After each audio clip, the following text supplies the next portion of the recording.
Joining us on the Heaster Automotive Group hotline, voice of the Carolina Hurricanes on Bally Sports. You can catch him here on 99.9 The Fan as well. It's Mike Maniscalco. Mike, what up, my man?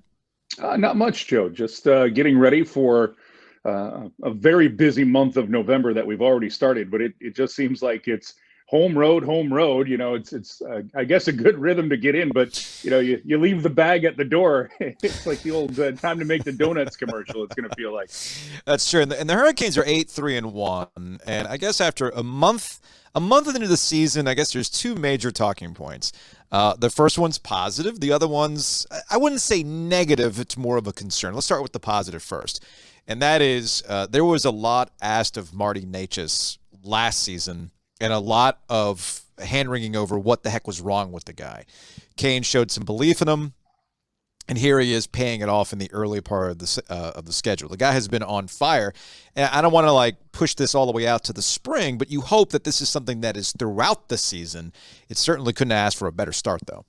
No, absolutely not. And I think for me, the big part of it, Joe, is he's got confidence. And he was the guy who I think needed to get off to this start to show that the skill set that's there can translate to this kind of production. Mm-hmm. And his line is really good because Andrei Svechnikov starts off the season with 8 goals. While Jesperi Kotkaniemi is not getting points, he right now is excellent in the faceoff circle. Heading into the game the other night against Toronto, he was at 58% winning a faceoff every time they drop the puck. So that line is starting with the puck, and good things are happening. But for Necas, I think for him, it was just a matter of believing in himself. He went and he had a great offseason, talking to head strength and conditioning coach Bill Burniston, that he came in his best shape so far in his Carolina Hurricanes career. And again, for me, the skill had always been there, Joe. I think it was just, let's get the results. And sometimes with Martin Necas, he plays the game so fast that he can be in front of the puck. And I know that that's going to sound weird to some, but meaning like he doesn't bring the puck with him. Like he's not where he's supposed to be. And now he's got it sorted out where he's using his speed as a weapon, not as something like he's playing the game too fast. He's making people play at his speed. And that's why we've seen this great start to the season. Mike Maniscalco, Canes play-by-play on the Heaster Automotive Group hotline. It's the OG. Giglio he's got the sniffles today. Maniscalco hanging out with us this afternoon. Hey, look, man, it happened. We forget that colds happen. It's going around. So somehow it's avoided this frame. I'll take it. Yeah. And honestly, I respect it because he understands I gotta be on a plane. You're getting ready to go on a plane. I'm gonna be on a plane tomorrow for my brother's wedding. Last thing I need is a cold before that happens on Saturday. Not having it. So to the slightly, concern, if there could be a concern for a team that's 8-3-1 so far on the season, penalty kill. The penalty kill was the signature calling card for the Hurricanes last year. And the hand-wringing was over, well, can you score on the power play? I mean, obviously we know how that played out in the postseason.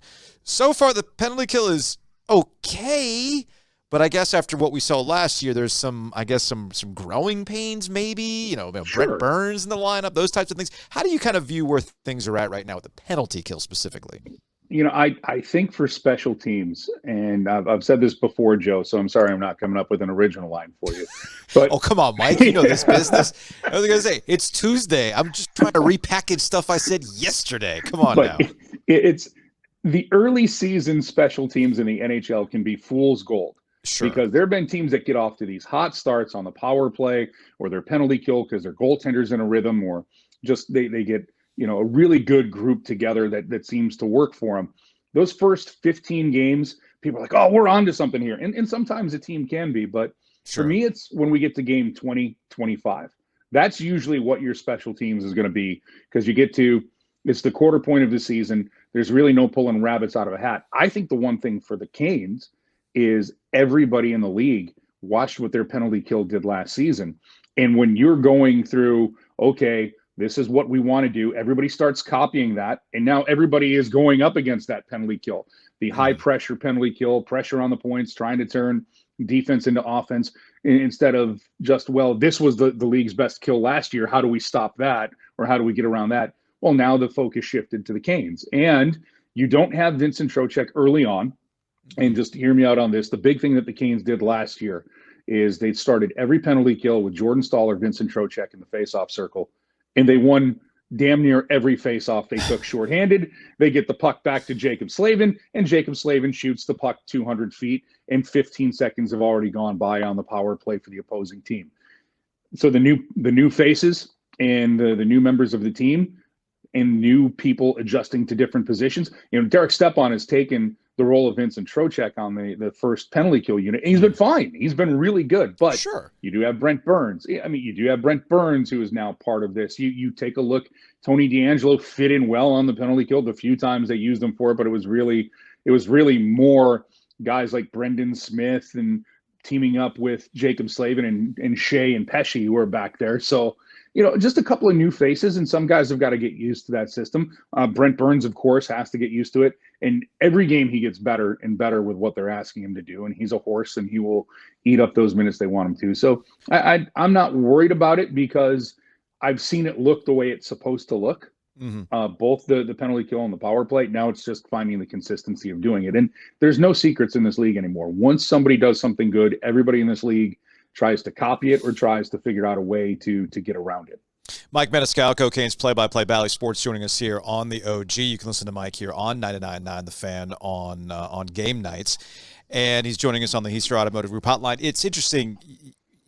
I agree with you in that things kind of need to work themselves out. But and Gilio and I were talking about this yesterday, and you've been here long enough to understand this, in that I think that folks, whether it's fans or even us who've been covering the team for a long time, we haven't gotten over certain scars related to the Carolina Hurricanes, right? Because how many times did they miss the playoffs and we think, man, if they just had pulled that one game out in November, they would be making the playoffs, and you never know what happens.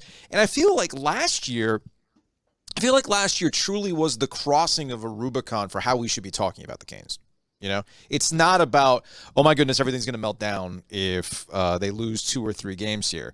And Brendan Moore's been stressing this as much as he possibly can. Process. I mean, how many times do we hear Brendan Moore talk about a win almost being like a loss in his mind because he feels that they were fortunate to get out of there with a win because he didn't like the process of the game. And they can lose a game but still like the way that they played because that's what he keeps stressing.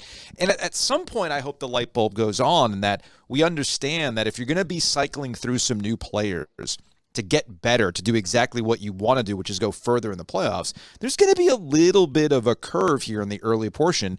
And so far, I think the Canes have kind of acquitted this. I'm not worried about Freddie Anderson. I'm not worried about the penalty kill right now. This stuff will kind of work itself out, and maybe we're still kind of learning to understand what it's like to have a winning culture with the Carolina Hurricanes now that Brendan Moore is the head coach. They've made the playoffs 4 consecutive years. They're going to make, barring something catastrophic, they should make it 5 years in a row. Like Hootie and the Blowfish destroys PNC Arena and there's nowhere to play. I mean, that's how they keep that from happening.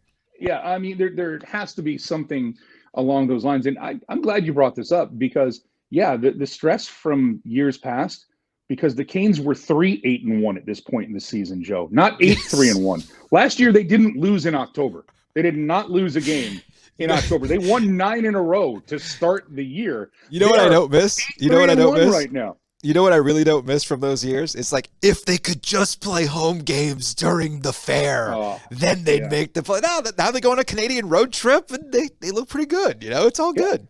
Well, it's funny because they came back from that West Coast swing 3-1-1, and people were actually upset that how could they lose to Edmonton? Oh, the Calgary game is there. And now this is that's true. They should win those games, but it's all good. But they're in them. They had a chance to win them. Like that Calgary game, they were the better team. They really were. The Edmonton game, they had a bad second period. And, this league is really good now. Like the one thing, except for maybe baseball, the one thing that every league has figured out is every team's going to have some superstars, and they're going to have a chance to win every night. Where it used to be, this team has, nobody was beating the Celtics or the Lakers in the 80s, mm-hmm. one of those things. Nobody was beating the Oilers in the 80s when they were really rolling. Those teams were just that good. Well, now, if you just take a period off, it shouldn't be enough to win, but some nights a team can steal it for you. Your goalies are. And this is where the eye roll will come in for people who are listening, and that's fine. Go back and watch the first 30 minutes of the game against the Leafs the other night. Yeah. Toronto had 6 shots on goal through 30 minutes. I mean, I don't know what more the Canes could have done, but when you go back and watch, they missed 25 shots on net, meaning they took 25 shots that did not get on Eric Shalgren. Okay, but it's not like they got outplayed by Toronto and you're like, oh man, what's wrong with this team right now? It was a few bounces don't go their way. Toronto's dangerous. You let them hang around, somebody's going to make a play. That's what this league is right now. We're the Canes, and you are right. Folks, let this scar heal. Stop scratching at the phantom limb because those are gone. Yeah. This team's really good. This team is in every game they play under Rod Brindamore. So I don't have that. It's funny, and I don't want to make this about me, Joe. There's enough people who do this, but I did a lot of those post-game shows. No, I know. And, I know. You were there for those. You know, there should be some. I should have gotten some kind of extra health care benefit for that or hazard pay with a few. That's why I brought up the scars, because I think it's tough for us to kind of unlearn these habits, even though they've been doing this the last 4+ years. The thing for me is like going through that. Like for me, I don't have any of that. I'm like looking around. I'm like, why can't we just enjoy this? I mean, I am enjoying this team to the nth degree. They're sitting on the bench the other day when Sebastian Aho has a hat trick, and they're bopping their heads to, Naughty by Nature. That's fun. This is fun. In the words of Crash Davis, let's have some fun. And that's what the Canes are doing. Mike Maniscalco, Canes play-by-play Bally Sports. Catch him on 99.9 The Fan. Mike, we appreciate it as always. Have a safe trip to Florida. I'll wave to you from the air tomorrow when I'm on my way down to Florida, dodging tropical storms. I will wave up from the arena in Sunrise at you. And again, 8-3-1. Everybody, it's all good. This is really good. This is really good. And Joe, because I've been in that position for many years, anytime you need me to take, 15, 20, 30 minutes of a shift for you, just tap me. I am good at chewing clock. It's what I do. I'm glad you said chewing clock. Yes, clock. Because I'm also like that too. I've said this to other people as well. Like, look, if you need me to kill a segment, I can suck clock with the best of them. You know what? After the week I've had, let's just avoid any kind of reference or innuendo to that. Thank you. Let's do that. Mike Maniscalco, Canes. We'll talk to you later, man. Thank you. Now I'm going to go enjoy a peanut butter cup. Thank you.